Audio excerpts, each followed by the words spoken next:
I risked my life to save others. But when I ended up in the ICU, the only people who abandoned me were my parents. Their coldness cracked a secret that 30 years in a political empire couldn't hide. I was a kidnapped child. The smell of burnt insulation and acrid smoke was the last thing I remembered. My final shift as an EMT ended not with a saved life, but with a searing, white-hot flash. It was a massive gas explosion in a small town outside Nashville. I'd gone in for a final sweep, certain a woman was still trapped, when the secondary blast hit. When I came to, the world was a blur of fluorescent white light and the rhythmic, mocking beep of a heart monitor. The right side of my body was an anchor of intense, throbbing pain, particularly my arm and the back of my skull. I was in the intensive care unit of a major Tennessee hospital, wrapped tightly in bandages that felt both suffocating and necessary. A doctor, a man named Dr. Hernandez, leaned over me, his face grim. "Shane, you took a severe hit. Concussion, multiple bone fractures, and nerve damage in your right arm. We need complex surgery. Soon, or you could lose fine motor function." I heard the words complex surgery and lose function, but all my mind registered was one terrifying, immediate question: the cost. I was an EMT. My salary barely covered rent, and the mandatory insurance provided by the city was mediocre at best. I had no savings. My job, the only thing that gave my life shape and purpose, was now hanging by a thread. Trembling, I reached for the phone on the bedside table. In that moment of absolute vulnerability, there was only one place I could turn: my parents. Senator Robert Foster and his wife, Eleanor. They lived in Nashville's most affluent district, surrounded by the prestige of Southern politics. For 30 years, they were the only family I had ever known, and despite their constant emotional distance, I clung to the futile hope that when death stared me down, they wouldn't turn away. My mother answered, her voice polished and cool, the kind of tone she used for high-end political donors. "Shane, is this urgent? I'm hosting a committee luncheon." I swallowed, forcing the words past the metallic taste of blood in my mouth.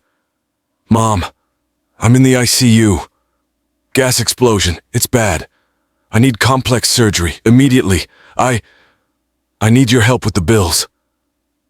There was a pause, a vacuum of silence where any normal parental concern should have been. Then, my father's voice, a low, controlled baritone, took over the line. His voice was the voice of authority, the voice that commanded respect across the state. But to me, it was always the voice of judgment. "Shane, you know how things are," he said, his voice completely devoid of warmth. "Our funds are tied up in campaign obligations and the foundation. We are too old to be handling your poor life choices. You chose that line of work. Don't bother us." Then, a single, definitive click. The line went dead. They hung up. Not only did they refuse to help, but they hung up on me. Their son, lying in critical condition. I stared at the black screen, the dark glass reflecting my own stunned face. The pain in my arm was nothing compared to the shock rippling through my chest. That single, curt sentence, "Don't bother us," shattered the last fragile piece of my self-deception. It wasn't just coldness. It was pure, calculated abandonment. I thought that was the worst of it. I truly believed the final, agonizing truth of my life was that I was simply a son who was never loved, a sacrificial lamb for a family obsessed with image. That is, until the door creaked open, and two strangers in crisp dark suits walked in, one flashing an FBI badge. They didn't mention the explosion, the surgery, or the Fosters. They placed a thick file and a single DNA test result on my bed table, and the older man's eyes locked onto mine. He said 4 words that rewrote my entire reality, words that even now echo in the silence. "Your life is a lie." That was the moment I realized that for 30 years, my name, my memories, my struggle to be worthy, all of it was a meticulously constructed lie. My name is Shane Foster, At least, that's the name etched on my EMT certification and the fading ID I carry. I was 30 years old and I'd spent every single day of that life trying to prove my worth to a family who saw me as nothing more than a carefully managed political accessory. I grew up in the shadow of my father, Robert Foster, a man whose life was built on immaculate public image, perfectly tailored suits, and the constant pursuit of power in the Tennessee political landscape. He always told me, "In this family, Shane, you are either an asset or a liability. There's no middle ground." To him, I was perpetually a liability. I never quite fit the mold of the perfect political son. My older brother, Andrew, however, was their shining star. Andrew studied law at Georgetown, spoke with a charming, practiced cadence, and followed Robert's campaign trail like a devoted shadow. He was the golden boy, destined to take over the family's political machine. I, meanwhile, found solace in the quiet urgency of the emergency room and the chaotic rhythm of the ambulance siren. I chose to become an EMT, a decision that caused a major rift. Eleanor, my mother, had scoffed at the idea. "An EMT, that's for people who need to fill a quota. Shane, Foster's lead. They don't clean up other people's messes." I tried to explain my passion, the sheer, visceral fulfillment of saving a life. But they didn't see service. They saw dirt on their spotless political shoes. They allowed it only because they could spin it into a talking point. Our dedicated son Shane serving the community's frontline workers. It was a public performance, and I was merely an actor whose lines were constantly edited by my parents. The financial arrangement was typical of their calculated cruelty. I was never given a generous allowance, even though the Foster name held substantial wealth. Instead, they supported me by paying for my cramped apartment near the station and my basic necessities, but they treated every penny like a debt I owed, keeping me financially tethered. The rest of my meager EMT salary was often diverted towards family expenses, which usually meant covering Andrew's expensive hobbies or Robert's unforeseen campaign costs. I remember a Christmas when I had saved for 6 months to buy Robert a rare, antique map he'd always wanted. He opened it, gave a polite, measured nod, and handed it off to Eleanor, saying, "Put that in the library, dear. Andrew, show your brother the new sports car we helped you buy for graduation." Andrew smirked, and I was left standing in the opulent living room, feeling the same gut-wrenching hollowness I'd felt since I was a child. There was the time I scraped my knee badly playing baseball. Robert didn't rush me to the hospital. He made me clean the blood off the porch first. "Stop whining. Shane, a Foster doesn't show weakness," he commanded, his eyes cold as glass. Meanwhile, when Andrew got a C on a history test, they hired him a private tutor for $1,000 and took him on a weekend trip to Florida to ease his stress. That favoritism, that perpetual sense of being the shadow and the afterthought, carved deep wounds. Lying in that sterile hospital bed, the memory of Robert's curt refusal cut deeper than the shrapnel in my arm. They had abandoned me, not just financially, but emotionally, for my entire life. I thought it was because I failed to meet their impossible political standard. I was just the bad son, the failure, the one who chose the siren over the senator's office. But the moment the FBI agents walked through the door with their grim faces and the mention of a decades-old missing persons file, I realized the cold truth was far more sinister than mere parental disappointment. The Fosters hadn't been disappointed in me. They had been terrified of me. I spent the next 2 days in a half-conscious fog of pain, fear, and a burning, bitter emptiness left by my parents' final betrayal. The doctors were trying to stabilize my condition before attempting the complex surgery on my arm. My only company was the mechanical rhythm of the machines and the nurses who came in every few hours. Their professional compassion a jarring contrast to the cruelty of the Fosters. It was Dr. Hernandez who first introduced the anomaly. He walked in, not with his usual gentle bedside manner, but with a look of intense, quiet scrutiny. He paused, checking the IV line, then leaned closer. "Shane, I need to discuss something highly unusual. It concerns your medical records," he began, his voice lowered, almost conspiratorial.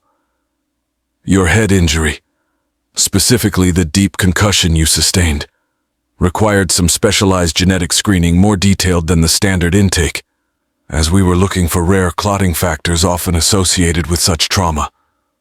My heart hammered against my ribs. "Did you find something wrong with the clotting?" He shook his head slowly. "The clotting factor is fine, but the genetic marker we found, it's incredibly rare, so rare, in fact that the system automatically flagged it. It's a specific, unique genetic sequence that has been on the National Missing Persons Database for 30 years. I frowned, trying to process the medical jargon through my pain medication. "I don't understand. I was born in Tennessee. I have my birth certificate." "Mr. Foster, the state of your health required us to run your sample through the Federal Health Registry standard procedure for major insurance claims, especially complex trauma cases involving an EMT," Dr. Hernandez explained, his eyes never leaving mine. "That registry cross-references with several national databases, including the one maintained by the FBI for long-term missing persons cases. Your unique genetic marker matched a profile tied to a cold case out of Virginia." A cold case? Virginia? That name felt like a spell, foreign and cold, whispered in the suffocating heat of Tennessee. All my life, the Fosters had hammered home that our life was here, in the political heartland of the South. New York, California, those were the enemy, the coastal elites. Virginia, however, was close enough to be politically relevant, yet distant enough to feel alien to my structured reality. "The case is known as the Thorn Child abduction," Dr. Hernandez continued, lowering his voice further as he glanced nervously towards the door. "It involved a prominent political family in Richmond, Virginia. 3 decades ago, the child vanished without a trace, and the family submitted DNA samples years ago in a desperate attempt to find him." He stepped back and took a breath. "The local Richmond Police Department and the Federal Bureau of Investigation have been notified. Based on the strength of the genetic match, they are taking this very seriously. They're already on their way. Shane, they want to talk to you. They need a full, undeniable DNA retest." My mind raced back to the Fosters' cold phone call. "Don't bother us." It was not the voice of a mother disappointed in her son's career. It was the voice of a kidnapper terrified that their 30-year secret was about to be blown wide open by a simple medical procedure. The abandonment in the ICU was not about a lack of love. It was about pure, unadulterated fear of exposure. Before I could form a coherent question, the door swung open again. This time, it wasn't a nurse or a doctor. It was 2 figures in dark suits. They moved with the quiet authority of men who commanded attention without demanding it. One was a tall, silver-haired man who carried himself with the stiff precision of a military veteran. The other was younger, clutching a leather binder. The air in the room instantly grew heavy with the weight of law and history. The taller man introduced himself as Agent Sterling of the FBI, and the younger man as Agent Davis of the Secret Service, a detail that immediately intensified the air of political urgency. "Mr. Foster, we apologize for the intrusion, but this is a sensitive, time-critical matter," Agent Sterling began, his voice calm, but with the non-negotiable tone of someone used to dealing with high-stakes situations. "The hospital's initial genetic flag has provided a preliminary match to a profile we've held for decades.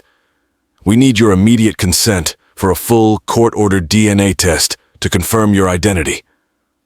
My mind spun. The Secret Service. Why were they involved in a kidnapping cold case? That agency dealt with threats to dignitaries, high-level political figures. The gravity of the situation hit me. This wasn't just about a stolen child. This was about a stolen life tied to national politics. I signed the consent form without hesitation. My loyalty to the Fosters had evaporated with their final cold sentence on the phone. All that remained was a burning need for the truth. An hour later, a man in a conservative pinstripe suit arrived, flanked by another agent. He introduced himself as Elias Caldwell, an attorney representing the Thorne family of Richmond, Virginia. He was the first piece of my true history to walk through the door. Elias laid out the details with the precision of a lawyer who had lived with this trauma for 30 years. Your genetic markers match the profile of Julian Thorne, the son of former Senator Maxwell Thorne and his wife, Clara. Julian was abducted from their estate in Richmond 30 years ago. The case went cold, but the family never stopped searching. He slid a faded photograph across the table, a glossy, slightly yellowed picture of a 2-year-old boy with bright, searching eyes, my eyes. Below it was the bold text, Julian Thorne, missing son. Seeing that photo, seeing my face linked to a name I didn't know, was like having my entire existence flash frozen. Shane Foster, the EMT who risked his life for nothing, had never truly existed. He was a ghost in the machine of a political conspiracy. The case was highly publicized at the time. Shane, Elias continued, his voice softening with evident pity. The Thorne family was preparing for a major election. Julian's disappearance devastated them. They paid a substantial ransom, believing he would be returned. But the kidnappers vanished completely. The trail led nowhere. Agent Sterling, the FBI agent, then stepped forward. His eyes narrowed with professional focus. The first ransom demand was paid into a complex network of shell accounts. Those accounts were linked to the financial activities of individuals who worked near the Thorne estate in Richmond at the time of the abduction. One of those individuals, Mr. Foster, was your father, Robert Foster. My blood ran cold. The man who taught me to clean his garage, who preached about integrity and discipline, was a criminal mastermind. The woman who gave me those cold, calculating glances, Eleanor, had simply been an accomplice in an elaborate, decade-spanning felony. The Fosters were small-time political operatives and staff who used their access to meticulously study the Thorne family's routines. Agent Sterling explained, "They stole Julian Thorne, and then they became your parents. They created the persona of Shane Foster to cover their tracks, claiming you were born in a small, obscure Tennessee county, a perfect cover for 30 years in the South's political machine. The Fosters didn't just want money. They wanted to destroy a rival's legacy. They wanted to see the Thorne family suffer, while they used the very child they stole to build their own reputation. I was not their son. I was the ultimate political trophy and the perpetual evidence of their crime. That explained the contempt, the financial control, and the utter lack of love. They weren't disappointed in Shane Foster. They were constantly terrified of Julian Thorne rising from the grave of their lies.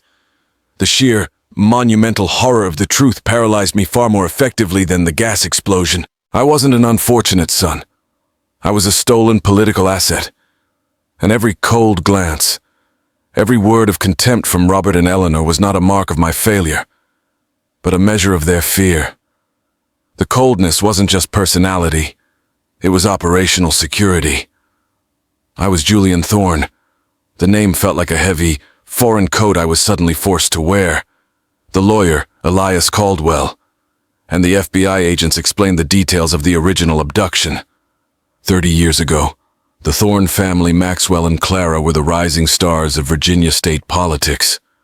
Robert Foster, who at the time was a low-level campaign staffer with a history of petty fraud, and Eleanor, who worked as an occasional housekeeper at the Thorne's Richmond estate, had meticulously planned the kidnapping.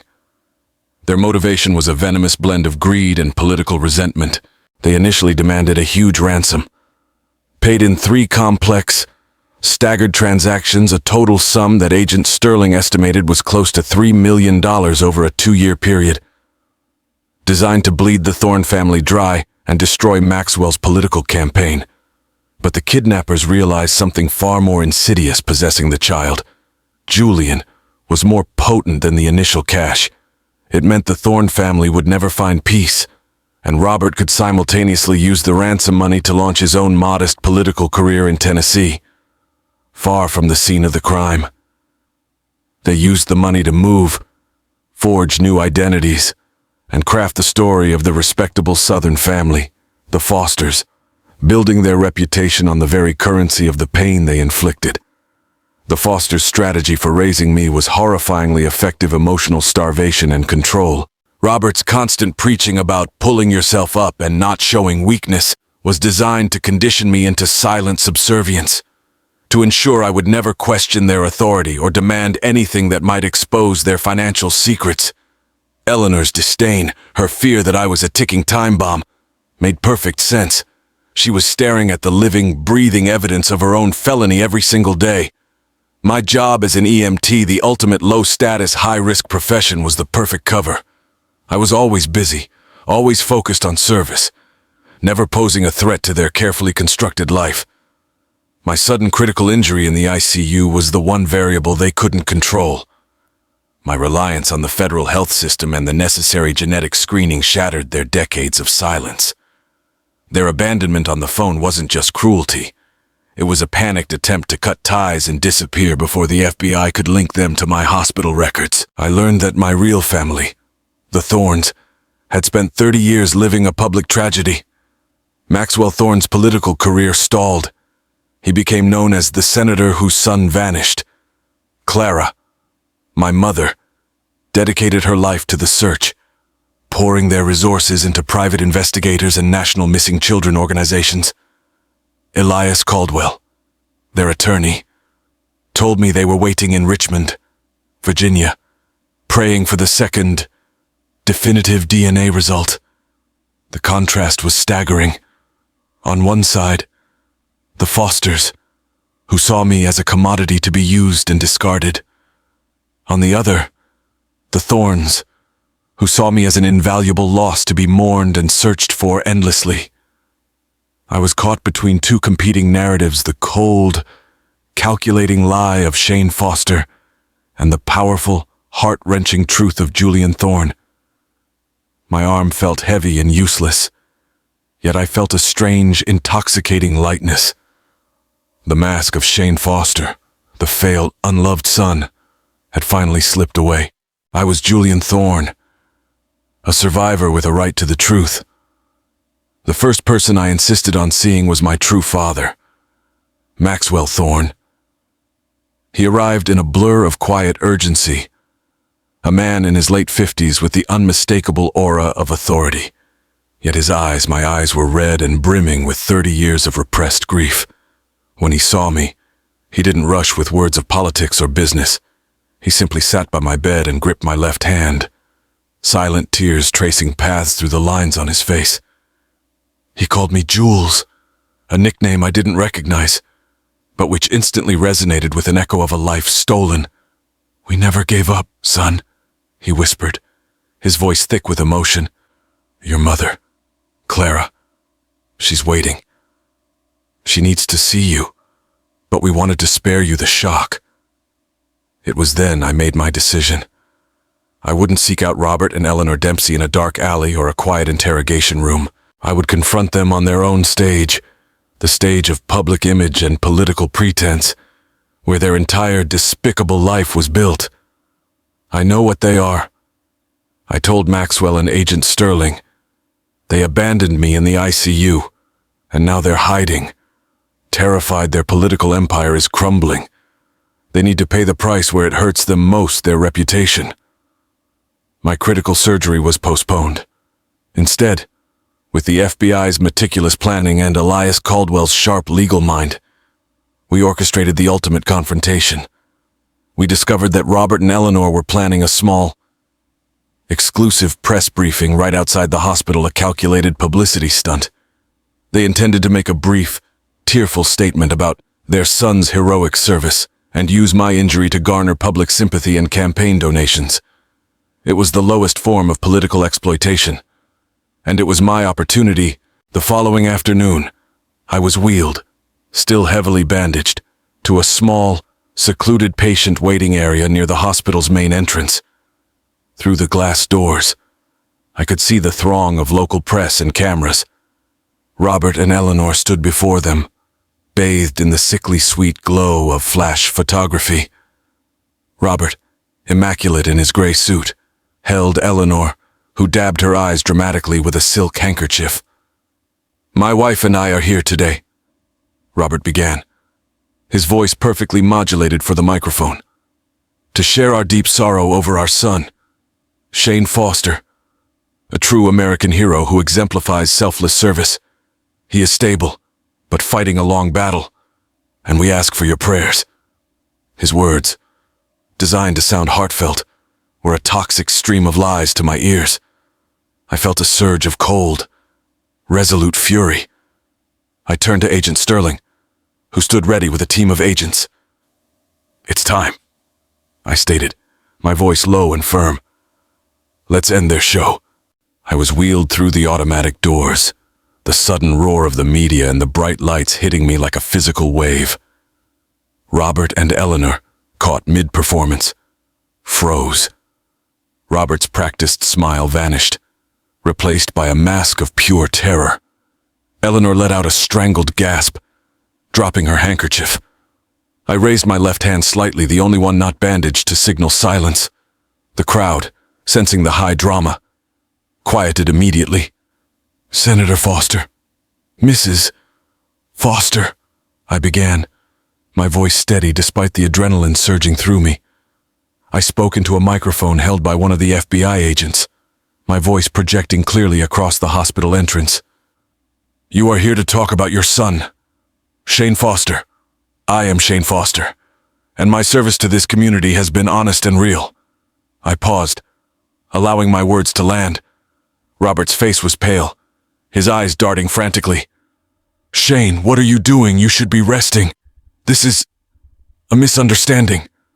"No, Father, this is the truth," I countered, focusing my gaze on the nearest camera lens. 30 years ago, you and your wife, Eleanor, committed a federal felony. You kidnapped the 2-year-old son of a political rival, stole his identity, and used the trauma to launch your own political careers in this state. You abandoned me in the ICU not because I was a financial burden, but because my emergency DNA screening threatened to expose your entire political life as a 3-decade-long criminal cover-up. The silence from the crowd was absolute. Then, a reporter shouted, "Kidnapping, who is he?" I looked directly at Robert and Eleanor, who were both trembling violently, the weight of 30 years of lies crushing them. "I'm not Shane Foster. I'm Julian Thorne, the son of former Senator Maxwell Thorne, kidnapped from his Richmond estate 30 years ago. The genetic marker on my chart, confirmed by the FBI, links me directly to the Thorne family. Your so-called son, Shane, was merely your political pawn and the ultimate evidence of your crime." The resulting chaos was pandemonium. Microphones were shoved toward Robert and Eleanor. Reporters shouted questions about the ransom, and the camera lights flashed uncontrollably. It was over. Robert Foster's polished facade cracked completely. He lunged toward me, his face contorted with desperation, yelling a desperate, "No, it was for us, for our life," before he could reach me. The action I'd waited 30 years for occurred. Agent Sterling and the Secret Service detail moved with swift, silent efficiency. They were not there for dialogue. They were there for justice. "Robert Foster, Eleanor Foster, you are under arrest for kidnapping, interstate extortion, identity fraud, and conspiracy," Agent Sterling announced, his voice cutting through the noise. Eleanor let out a chilling, primal scream, collapsing into her husband's arms. Robert's resistance was fleeting. The fight had been drained from him years ago, replaced by fear. I watched, emotionless, as the two people I had called mother and father for my entire life were handcuffed and led away, their political empire crumbling instantly under the weight of federal law and the blinding light of the press. Their faces, twisted in shame and terror, were the final image I took of the Fosters. The aftermath of the hospital confrontation was swift and total. Robert and Eleanor Foster's arrest was a national sensation, dominating every news cycle. Their carefully cultivated political image dissolved instantly, replaced by the harsh reality of their decades-long criminal plot. The evidence, including the bank records tracing the massive ransom payments and the forged Tennessee birth certificate, was undeniable. The legal proceedings were brutal but necessary. The case was tried federally in Richmond, Virginia, the original site of the crime. As Julian Thorne was the key witness, I watched, detached, as Robert and Eleanor sat a few feet away, their bodies slumped, their faces ravaged by defeat. They were no longer the formidable political figures. They were simply two aging criminals facing the consequences of their venomous ambition. After a concise but devastating trial, the verdict was delivered. Robert Foster, the mastermind, received life imprisonment without parole. Eleanor, his calculated accomplice, was sentenced to 30 years. The justice was absolute. Yet sitting there, I felt no rush of vindication, only a strange, profound quietness. The emptiness they had carved inside me could not be filled by a prison sentence. A few weeks later, I left the sterile, cold reality of the hospital and was transported to Richmond, Virginia, to the Thorne family estate. It was a place of old money, sprawling gardens, and a history I did not know. My biological parents, Maxwell and Clara Thorne, met me at the door. Clara, a woman with soft eyes etched with sorrow, looked at me as if seeing a miracle. She didn't speak the political jargon of the Fosters. She spoke with the raw, pure language of a mother.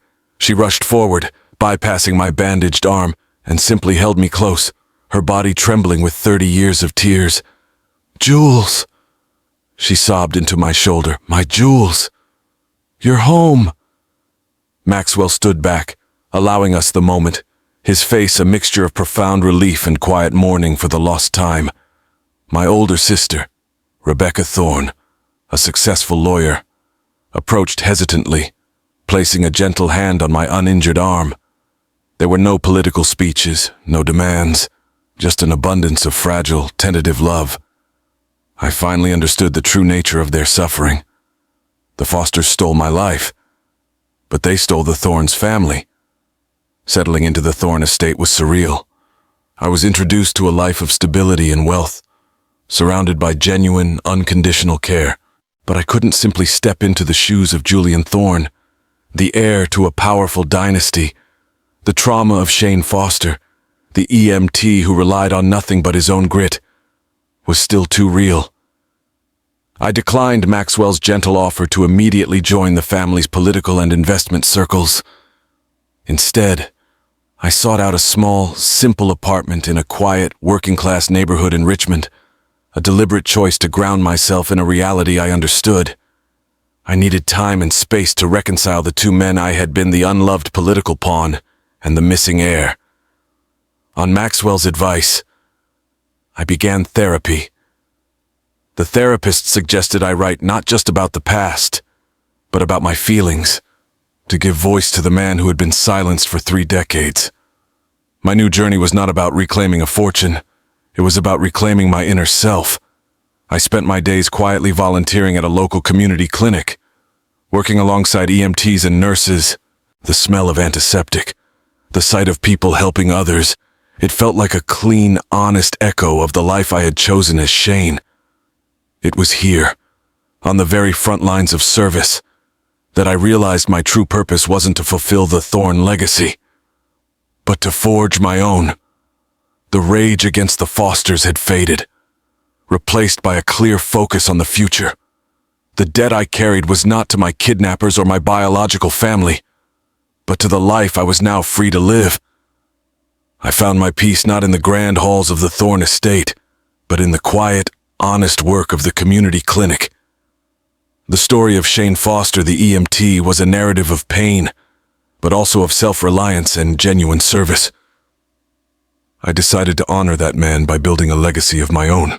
With the resources of the Thorne family, I established the Julian Thorne Foundation for Public Health and Equity, dedicated to providing better medical insurance and legal aid for frontline workers like EMTs, nurses, and firefighters, ensuring that no essential worker would face abandonment in a moment of critical need.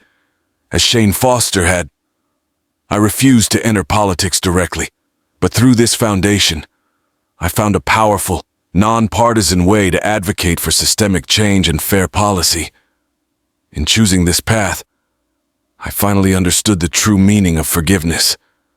It was not about absolving Robert and Eleanor Foster of their crimes. They would serve their time. Forgiveness was the act of cutting the invisible chain of hatred that bound me to them. Hatred, I realized, is a perpetual debt you pay to your enemies. By letting go, I chose my own freedom. I chose peace. The concept of family, too, was redefined. Family was not the cold, calculating arrangement of the Fosters. It was the unconditional patience of Maxwell, who never pressured me to call him Dad until I was ready. It was the quiet, healing presence of Clara, who simply filled a room in the estate with pictures and memories of the son who was missing, showing me that I was mourned and loved, even when I did not know it. And it was the tentative acceptance of Rebecca, my sister, who walked with me through the pain of our shared, stolen history. Family is the unwavering commitment to show up, to stay, and to hold hands through the deepest wounds. My life has come full circle. I am Julian Thorne, the son of a powerful political family. But I am also Shane Foster, the EMT who knows the price of a life saved and the agony of being cast aside. I carry both men within me, and both are necessary. The stolen years were a terrible injustice, but they also taught me more about endurance, courage, and the sheer value of an honest day's work than any inheritance ever could. Standing today, I look at the future with a clarity I never possessed before the gas explosion, before the ICU. Justice was served in the courtroom, but the true justice is the life I live now, a life built on truth, service, and the genuine love of a family I was born to, and a purpose I chose. Thank you for following Julian's journey from abandonment to rediscovery. What did you find most shocking about the Fosters' political betrayal? And what does true family mean to you? Share your thoughts in the comments below. And please subscribe to the channel so we can continue to bring you stories of justice, courage, and healing.